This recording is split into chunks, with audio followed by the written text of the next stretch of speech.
touc. Alors, bonsoir, donc je suis avec Gérard Foy, le chanteur d'Eternal Flight. Donc la prononciation est bonne, c'est Foy ou Foy? Foy. Foy, d'accord. Foy, ce sera en italien, parce que c'est des origines sardes en fait. C'est D'accord. très commun là-bas. Voilà, je pense à Marina Foïs aussi, c'est pour ça que j'ai eu un petit doute. Ouais.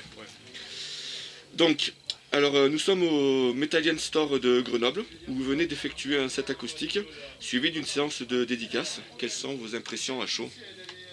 C'est toujours sympa de retrouver des gens que tu aimes bien et du public, même si c'est pas forcément un véritable concert proprement dit, mais c'est toujours une bonne expérience et ça fait la promotion du nouvel album et puis ça permet de proposer des titres de l'album ou d'anciens titres d'une manière un petit peu différente, même si c'était un petit peu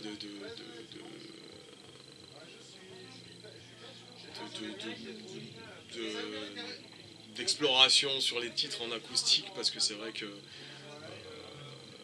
ils s'y prêtent pas forcément au départ mais c'est cool, puis de faire des reprises comme ça que les gens connaissent, pour moi c'était donner du plaisir aux gens et puis rejouer live, retrouver aussi Grenoble, parce que moi je suis originaire de Grenoble et c'est toujours un plaisir de revenir sur mes terres. D'accord. En tout cas, bravo pour votre version de The Promise, qui était très différente justement en acoustique de la version album. Ouais. Il y a un peu d'expérimentation, il y a un petit peu d'impro dedans aussi. Des choses que j'avais préparées, que j'ai pas fait, que je suis parti sur d'autres choses. Bon voilà, c'est le live aussi, et puis c'est le charme de faire des choses en acoustique le titre n'était pas forcément fait pour. Et voilà, c'est cool, merci. D'accord. Alors, parlons donc de Eternal Flight. Est-ce que vous pourriez nous présenter le groupe en quelques mots pour les gens qui ne connaissent pas? C'est un groupe qui a été formé en 2001. En 2003, on a fait une démo qui nous a permis 2002, je sais plus exactement parce que ça il y a longtemps, qui nous a permis de décrocher un deal avec un label italien qui s'appelle Crusader sur Music. Et donc on a sorti un album avec eux en 2004 qui s'appelait Positive Rage, le premier album. Déjà on avait posé des bases de mélange de heavy metal, de progressif, de pas mal de choses qu'on a pu retrouver après sur les autres albums. Et donc là, avec ce line-up là, on a fait 2 albums. Il y a eu le deuxième en 2017, Under the Sign of Will, qui était sur un label français qui s'appelait Pervad, il n'existe plus, et puis un label américain aussi qui s'appelle Nightmare Records. Ensuite, on a fait des télés, des concerts bien sûr pour promouvoir ces albums. Et puis après il y a eu un changement de line-up sur le troisième. Je me suis retrouvé un petit peu seul à remonter ce line-up, et j'ai fait appel à des intervenants comme Riccardo Confessori de Angra, Shaman. Et puis des invités aussi pour les solos, en plus de Julien Bouvier. Donc Chris Caffrey. Oui voilà, Chris Caffrey de Savatage et Trans-Siberian Orchestra, Mark McGee de Vicious Remorse et Love Planet, et également Rob Love Magnuson qui fait partie de Dynasty, voilà, qui ont bien accepté avec plaisir de poser des solos sur cet album. Ça m'a fait énormément plaisir, puisqu'ils ont tous fait un très bon boulot, très belle chose.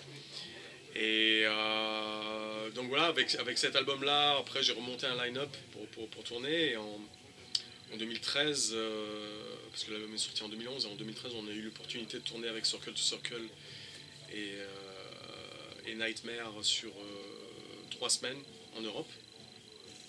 Et donc ça c'était une première pour le groupe, parce que on avait fait surtout... quand on avait tourné, c'était 2-3 dates à la suite en général, ou des dates isolées. Mais faire autant de dates sur autant de pays, c'était une première pour nous, et c'est vrai que c'est une sacrée expérience. Et après cette tournée-là, il y a eu des problèmes avec encore une fois de line-up, j'ai dû changer encore, et ce qui nous amène à Retro Future. Et donc on a signé chez Massacre, un label allemand. Et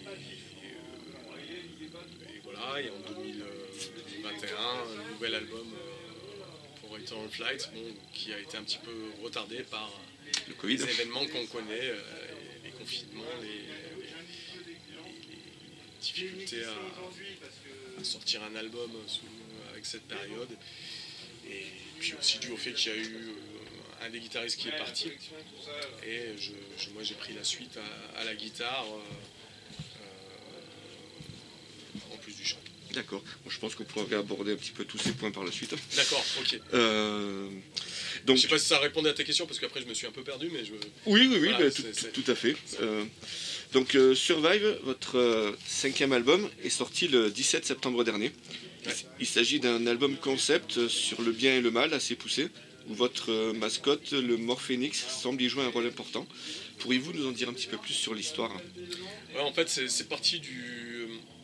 En fait le Morphénix et puis un autre personnage qui est son opposé, le Nightmare King, ont déjà été développés sur d'autres chansons sur les albums précédents. Et là, c'était l'occasion de les confronter définitivement sur un album concept qui m'a été inspiré aussi par ce qui se passe actuellement avec la déforestation, les feux, enfin, puis le réchauffement climatique, la montée des eaux, les problèmes économiques qu'on connaît, les guerres. Et donc, c'est parti de faits réels. Et après, on a justement intégré ces deux personnages que tu as cités dans l'histoire pour que ça fasse pas non plus un album où on donne des leçons, parce que bon, c'est vrai que tout le monde a des efforts à faire et bon, on a un message à faire passer, mais bon, tout le monde est sur le même bateau. On s'est dit de le mettre dans un contexte fantastique ou science-fiction, ça serait cool. Donc en fait, le Nightmare King est une sorte de démon qui veut prendre possession de la Terre et qui en prend possession au début de l'album. Justement, profite du fait que c'est l'apocalypse, c'est le chaos, parce que bon, c'est dans un futur proche et il y a tout ce qu'on connaît actuellement multiplié par 10, voire encore plus. Et donc pour le contrer, il y a notre mascotte qu'on peut retrouver sur la pochette, le Morphénix, Oui. qui vient justement contrer avec ses super pouvoirs le Nightmare King et ses légions, et remettre un petit peu sur la bonne voie l'humanité pour qu'elle